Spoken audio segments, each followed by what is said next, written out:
মানুষের মুক্তি নেই 16 জুলাই 2020। 90 মিনিটের খেলায় হয়তো চান্সে কেউ 5 মিনিটে গোল দিয়ে দিয়েছে, তারা ভেবেছে আমরাই সেরা খেলোয়াড়। এই আন্দোলনে বিএনপি আমাদের সাথে আছে, সাপোর্ট করবে, তবেই আমরা এক দফাতে আমরা যেতে পারি। মানে স্পিকার, আমি শুধু 2-3টি নিউজ লিঙ্ক আমাদের বন্ধুদের উদ্দেশ্যে পড়ে শোনাতে চাই, আমাদের সংসদ সদস্যের উদ্দেশ্যে, যেটা গতকালকে আমাদের একজন মাননীয় সংসদ সদস্য জনাব আন্দালিব রহমান পার্থ তার বক্তব্যে বলেছেন, আমরা যে গত 17 বছর লড়াই সংগ্রাম করেছি, দেশের মানুষের মুক্তির সংগ্রামকে এগিয়ে নিয়েছি, আমরা সেটি জেনজির সাথে, তরুণ প্রজন্মের সাথে কানেক্ট করতে পারছি না, যার ফলে তারা হয়তো সঠিক বিষয়টা জানছে না।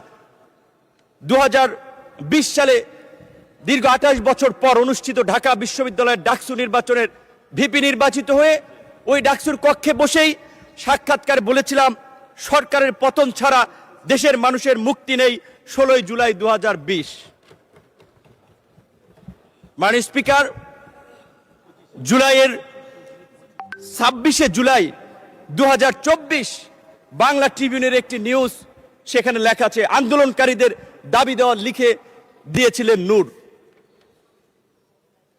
একই দিনের দৈনিক কালবেলার একটি নিউজ, আজকের আমাদের সংসদ বিরোধী দল চিফ হুইপের ছবি, মাঝখানে আমার ছবি, তার বাম পাশে সার্জিস আলমের ছবি দিয়ে বলা হয়েছে, দুই সমন্বয়কে নিয়ে সরকার পতনের আলোচনা, নূরের সরকার পতনের আলোচনা।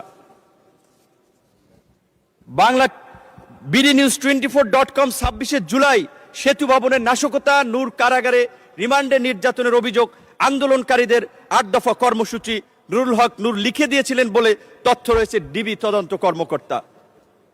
2 আগস্ট 2024 আদালত প্রাঙ্গণে নূর, সরকার পতনের 10% ধাক্কা দরকার, প্রশাসনের আন্দোলন ঢুকে গিয়েছে। শুধু এই কথাগুলো তাদেরকে এই কারণে স্মরণ করিয়ে দিয়েছি, আমরা যে লড়াইটা করেছি, আমরা যে সংগ্রামটা করেছি, এই সংগ্রামের পেছনে কত মানুষের অবদান, কত মানুষের ত্যাগ, সেটি আমাদের তরুণ বন্ধুরা হয়তো জানে না। তারা হয়তো মনে করেছে ফুটবলের 90 মিনিটের খেলায় হয়তো চান্সে কেউ 5 মিনিটে গোল দিয়ে দিয়েছে, তারা ভেবেছে আমরাই সেরা খেলোয়াড়, কিন্তু তারা খেলোয়াড় নয়। মাননীয় স্পিকার, এই জুলাইয়ের 12ই জুন 2024 আনুষ্ঠানিকভাবে যুগপৎ আন্দোলনের বৈঠকে বিএনপির গুলশান কার্যালয়ে আজকের বিএনপির মহাসচিব এবং একই সাথে স্থানীয় সরকার মন্ত্রী জনাব মির্জা ফখরুল ইসলাম আলমগীর, অর্থ পরিকল্পনা মন্ত্রী জনাব আমির খসরু মাহমুদ চৌধুরী সহ অন্যান্য আমাদের প্রতিনিধি দলে যারা ছিলেন, তাদের সাথে আলোচনায় বলেছিলাম, এই ছাত্র আন্দোলনের স্ফুলিঙ্গ বারুদের মতো জ্বলে উঠবে, এই ছাত্রদের পাশে থাকতে হবে, আপনারা ছাত্র দলকে সেইভাবে নির্দেশনা দিন। তারা সবসময় আমাদেরকে বলেছে, তোমরা যখন যেভাবে সহযোগিতা চাও, ছাত্রদল প্রস্তুত থাকবে। ভারতের শিলং অবস্থিত সালাউদ্দিন আহমেদ, আমি তাকে রেসপেক্ট করি, তার সাথে যে কয়েকবার কথা বলেছি, অত্যন্ত বিজ্ঞ লার্নেড মানুষ মনে হয়েছে। রাতে প্রায় তার সাথে কথা হতো 10 মিনিট 20 মিনিটের মতো।